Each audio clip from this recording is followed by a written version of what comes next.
Hello दोस्तों, हम इस पुस्तक से हिंदी के वस्तुनिष्ठ प्रश्नों का अभ्यास कर रहे हैं, जिसमें इस समय जो हमारा शीर्षक चल रहा है वो आदिकाल का है। आदिकाल के भी हम बहुत से प्रश्न देख चुके हैं। अब जहाँ तक हम देख चुके थे उसके आगे प्रश्नों का अभ्यास आरंभ करते हैं। तो अगला प्रश्न है, नागरी प्रचारणी सभा से प्रकाशित पृथ्वीराज रासो के संस्करण को प्रामाणिक मानने वाले विद्वान इनमें से कौन हैं? रामचंद्र शुक्ल, श्यामल दास, कर्नल टॉड, गौरी शंकर हीराचंद ओझा। तो कर्नल टॉड बिल्कुल सही उत्तर है। मैंने आपको बताया था कि जो पृथ्वीराज रासो रचना है इसे सभी विद्वान प्रामाणिक नहीं मानते हैं।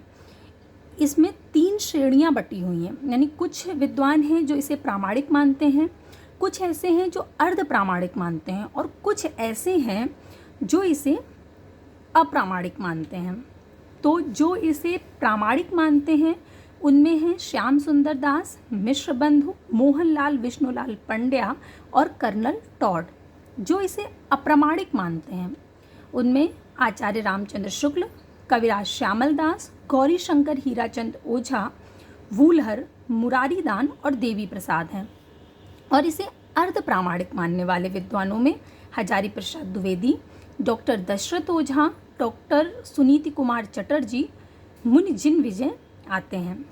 अगला प्रश्न है, भरतेश्वर बाहुबली रास इनमें से किस काव्य धारा का ग्रंथ है? तो पहला ही उत्तर सही है, जैन साहित्य। जो भरतेश्वर बाहुबली रास है वो जैन साहित्य का ग्रंथ है और इसके जो लेखक हैं वो शालिभद्र सूरी हैं। गणपति चंद्रगुप्त ने शालिभद्र सूरी को हिंदी का प्रथम कवि माना है। ये हम पिछले वीडियो में चर्चा कर चुके हैं। और राहुल सांकृत्यायन जो हैं वो सरहपा को पहला कवि मानते हैं हिंदी का। रामचंद्र शुक्ल ने रासो साहित्य का विवरण वीर गाथा काल के अंतर्गत दिया है। शुक्ल ने चंद बरदाई को हिंदी का प्रथम महाकवि और इनकी रचना पृथ्वीराज रासो को हिंदी का प्रथम महाकाव्य माना है। सिद्ध साहित्य के अंतर्गत सरहपा आते हैं और इनको राहुल सांकृत्यायन हिंदी का प्रथम कवि मानते हैं। हम पहले चर्चा कर चुके हैं कि अलग अलग जो विद्वान हैं वो अलग अलग कवियों को हिंदी का प्रथम कवि मानते हैं। इसमें एकमतता नहीं है। अगला है, निम्नलिखित में से कौन सी रचना शिलांकित है? शिलांकित मतलब शिला पर अंकित, यानी पत्थर पर पहले गोद करके लिखा जाता था, तो उस तरह की रचना कौन सी है? वर्ण रत्नाकर, उक्ति व्यक्ति प्रकरण, वसंत विलास या राउरवेल? तो चौथा विकल्प बिल्कुल सही है, राउरवेल। राउरवेल शिलांकित रचना है। इसकी रचना रोड़ा नामक कवि ने की थी और यह रचना 10 से 11वीं शताब्दी के गद्य पद्य मिश्रित चंपू काव्य है। और नक्षिक वर्णन की श्रृंगार परंपरा का आरंभ राउरवेल से ही माना जाता है। वर्ण रत्नाकर मैथिली हिंदी में रचित ज्योतिश्वर ठाकुर की गद्य की प्रथम रचना है और इसका ढांचा विश्वकोशात्मक है। उक्ति व्यक्ति प्रकरण दामोदर शर्मा द्वारा रचित व्याकरण ग्रंथ है और वसंत विलास 84 दोहों में रचित श्रृंगारिक काव्य।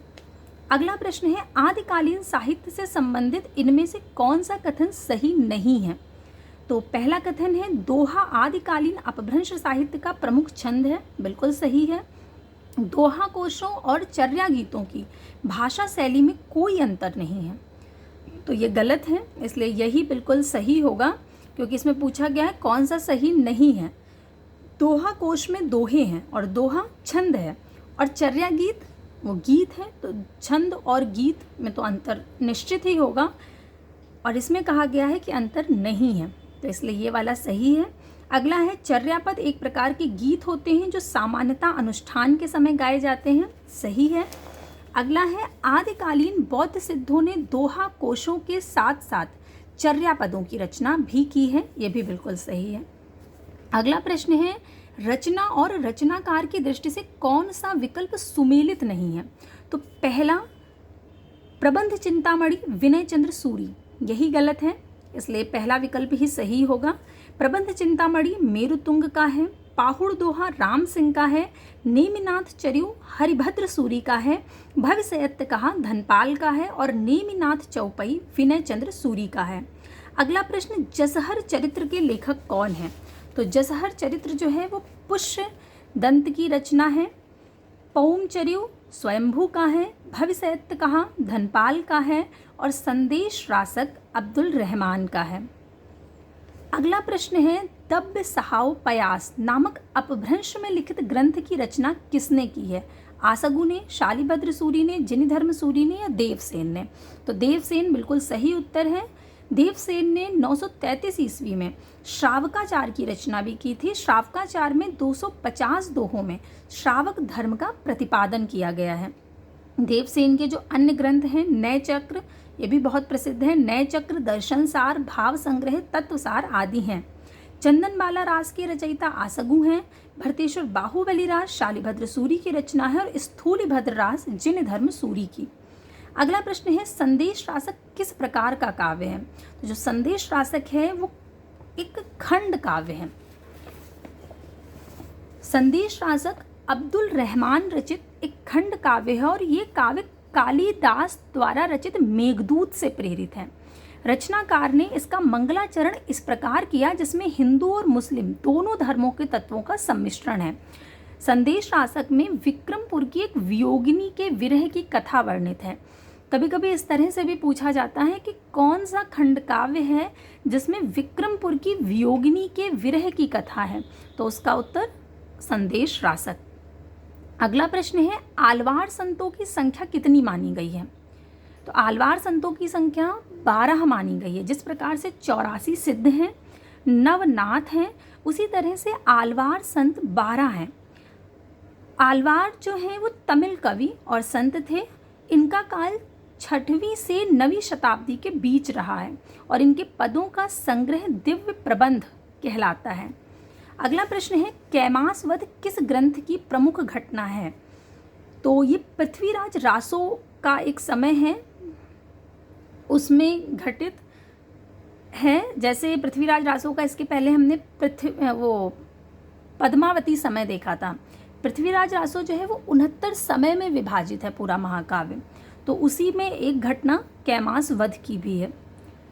बीसल देव रासो नरपति नाल्य का है, खुमान रासो दलपति विजय का है, परमाल रासो जगनिक। अगला प्रश्न है, अपभ्रंश भाषा में लिखित रामचरित्र कौन सा है? ये जो चारों रचनाएं दी हैं ये सभी राम के चरित्र से ही संबंधित हैं। पहला रामायण है, हमें पता है कि रामायण संस्कृत भाषा में वाल्मीकि जी ने लिखी है। रामचंद्रिका केशव ने खड़ी बोली में लिखी है। और उसके बाद महापुराण के रचयिता पुष्यदंत हैं और ये भी अपभ्रंश भाषा में नहीं लिखा गया है। पौमचरिव जो है ये स्वयंभू का ग्रंथ है और ये अपभ्रंश भाषा में लिखित है। पौमचरिव ग्रंथ की रचना स्वयंभू ने की है और इनकी रचना रिट्ठलेमचरिव और स्वयंभू छंद भी है। स्वयंभू को अपभ्रंश का वाल्मीकि और व्यास भी कहा जाता है। ये अपभ्रंश के लिए ही प्रसिद्ध हैं स्वयंभू, क्योंकि ये अपभ्रंश के बहुत प्रसिद्ध कवि हैं। जबकि रामायण के रचयिता बता चुके कि वाल्मीकि और रामचंद्रिका के केशव और महापुराण के पुष्यदंत हैं। अगला प्रश्न है, पृथ्वीराज रासो की भाषा क्या है? तो पृथ्वीराज रासो की भाषा डिंगल है। अगला है, निम्नलिखित में से कौन सी रचना अपभ्रंश के प्रभाव से मुक्त हिंदी की रचना मानी जाती है? यानी इनमें से कौन सी रचना है जिसमें अपभ्रंश का प्रभाव नहीं है? तो जो बीसल देव रासो है वो अपभ्रंश के प्रभाव से मुक्त हिंदी की रचना मानी जाती है। बीसल देव रासो नरपति नाल्य द्वारा सन 1155 में रचित एक श्रृंगारिक रचना है। हिंदी में 12 मासा का वर्णन सर्वप्रथम बीसल देव रासो में मिलता है। पिछले वीडियो में ही हमने बीसल देव रासो के बारे में पढ़ा था। और इसकी नायिका कौन है? बहुत प्रसिद्ध प्रश्न है और बहुत बार पूछा जाता है। बीसल देव की रासो की जो नायिका है उसका नाम है राजमती और बीसल देव रासो 4 खंडों में विभाजित है। अगला है, पंडिय सल सत्य बखाणी देहि बुद्ध वसंत न जाणहि, यह किसकी काव्य पंक्ति है? तो ये जो पंक्ति है ये सरहपा की है। बहुत प्रसिद्ध पंक्तियां हैं सरहपा की ये। अगला है, आल्हा ऊदल नामक वीर सरदारों की वीरतापूर्ण लड़ाइयों का वर्णन निम्नलिखित में से किस ग्रंथ में है? खुमान रासो, बीसल देव रासो, पृथ्वीराज रासो या परमाल रासो? तो परमाल रासो बिल्कुल सही उत्तर है। आल्हा ऊदल नामक वीर सरदारों की वीरतापूर्ण लड़ाइयों का वर्णन जगनिक कृत आदिकालीन रचना परमाल रासो में है। आल्हा छंद में लिखे जाने के कारण इसका एक अन्य नाम आल्हा खंड भी है। ये आल्हा नाम से ही ज़्यादा प्रसिद्ध हो गया है। यदि हो सकता है आप लोगों ने भी सुना हो, मैंने सुना है कहीं गाँव इत्यादि में कभी आपने किसी के मुंह से आल्हा सुना हो तो वो आल्हा के नाम से ही इसे जानते हैं। परमाल रासो उसका इतना प्रचलित नाम नहीं है, जबकि वास्तविक नाम इसका परमाल रासो ही है। इस छंद को वीर छंद भी कहते हैं और यह 31 मात्राओं वाला छंद है जो युद्ध भूमि में योद्धाओं का जोश बढ़ाता है।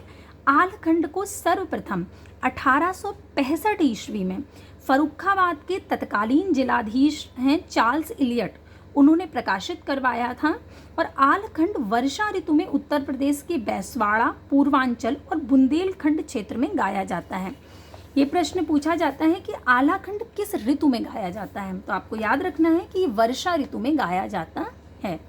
अगला प्रश्न है, डॉक्टर राम कुमार वर्मा ने अपने इतिहास ग्रंथ हिंदी साहित्य का आलोचनात्मक इतिहास में हिंदी का पहला कवि किसे माना है?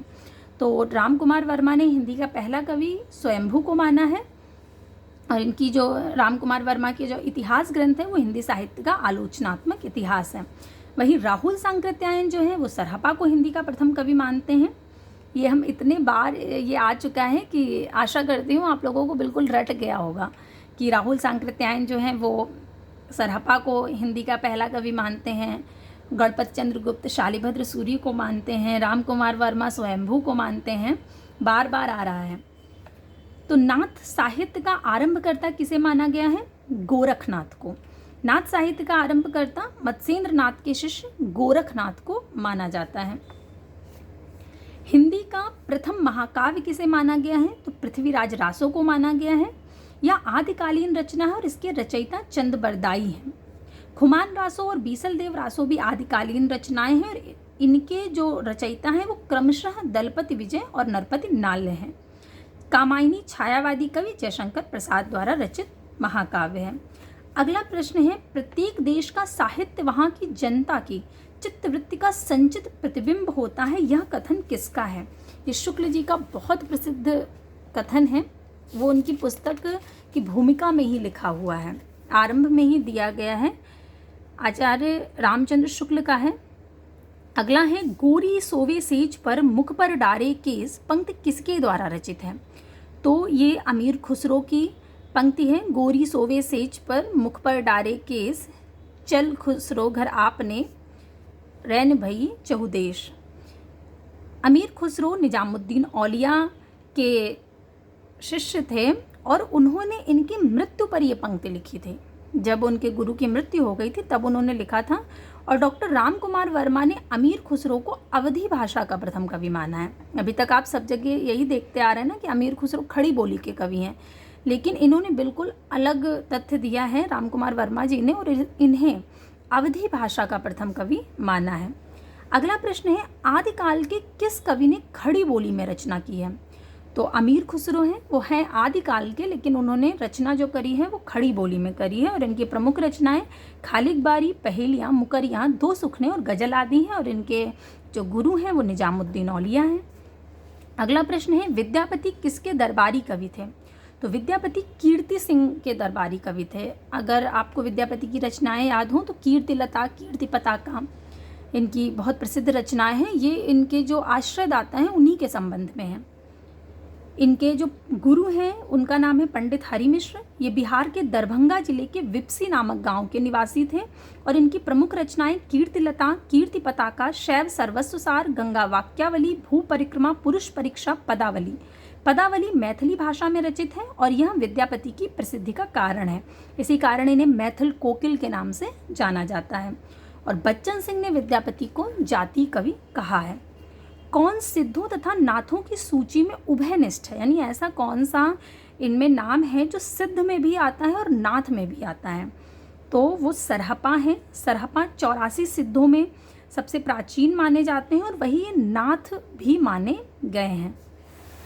अगला प्रश्न है, आल्हा खंड नाम से प्रसिद्ध रचना कौन सी है? अभी हम पीछे चर्चा कर चुके हैं कि परमाल रासो जो है वही आल्हा खंड के नाम से प्रसिद्ध है, जबकि उसका आल्हा खंड नाम ज़्यादा प्रसिद्ध हो गया है और परमाल रासो लोग उतना नहीं जानते हैं। इसे 1865 ईस्वी में फर्रुखाबाद के जो तत्कालीन जिलाधीश थे, यानी उस समय जो जिलाधीश थे उस समय, क्योंकि अंग्रेज़ों का शासन था उस समय, तो इलियट थे उस समय, उन्होंने इसको प्रकाशित करवाया था। अगला प्रश्न है, चंदबरदाई किस राजा के दरबारी कवि थे? तो चंदबरदाई पृथ्वीराज चौहान के दरबारी कवि थे। उन्हीं के नाम से उन्होंने इतना बड़ा महाकाव्य लिखा, पृथ्वीराज रासो। अगला प्रश्न है, आध्यात्मिक रंग के चश्मे आजकल बहुत सस्ते हो गए हैं, उन्हें चढ़ाकर जैसे कुछ लोगों ने गीत गोविंद के पदों को आध्यात्मिक संकेत बताया है, वैसे ही विद्यापति के इन पदों को भी। शुक्ल जी के उक्त कथन का आशय क्या है? ये बात हम आपको बता चुके हैं कि जो विद्यापति हैं, मैथिल कोकिल विद्यापति, उन्हें कुछ कवि जो हैं वो श्रृंगारिक कवि मानते हैं और कुछ कवि भक्त कवि मानते हैं। तो जो शुक्ल जी हैं, रामचंद्र शुक्ल जी, उन्होंने कहा है कि ये भक्त कवि ना होकर श्रृंगारिक कवि हैं। तो ये जो इनका कथन है ये उन लोगों पर कटाक्ष है जो विद्यापति को भक्त कवि बताते हैं, उनके लिए इन्होंने कहा है, जबकि विद्यापति के पद अधिकतम श्रृंगार के ही हैं, इसलिए उन पे ये उन्होंने कटाक्ष किया है। अगला है, पहले जैसे गाहा या गाथा कहने से प्राकृत का बोध होता था, वैसे ही पीछे, फिर यहाँ पे कुछ रिक्त स्थान छोड़ा गया है, कहने से अपभ्रंश या लोक प्रचलित काव्य भाषा का बोध होने लगा। शुक्ल के इस कथन के रिक्त स्थान में क्या होगा? तो दोहा या दूहा, क्योंकि अपभ्रंश में उस समय दोहा या दूहे, मतलब दोहा या दूहा में ही अपभ्रंश रचनाएं लिखी जा रही थी, इसलिए दोहा या दूहा कहने से ही लोग अपभ्रंश का अंदाज़ा लगा लेते थे, यानी वो एक तरह से पर्याय बन गया था, इसलिए यहाँ पर दोहा या दूहा आएगा। अगला प्रश्न है, पृथ्वीराज विजय नामक ग्रंथ के आधार पर पृथ्वीराज रासो को अप्रामाणिक रचना मानने वाले विद्वान कौन हैं? तो वो हैं डॉक्टर बूलर। अभी मैंने बताया कि जो पृथ्वीराज रासो है उसे कुछ विद्वान अप्रामाणिक, कुछ अर्ध प्रमाणिक, तो कुछ प्रामाणिक मानते हैं। उनमें जो बूलर हैं उन्होंने पृथ्वीराज विजय नामक जो रचना थी, वो जयानक कवि की रचना थी, उसके आधार पर पृथ्वीराज रासो को अप्रामाणिक घोषित किया था। तो इसके आगे के प्रश्न हम अगले वीडियो में देखेंगे। तब तक के लिए धन्यवाद।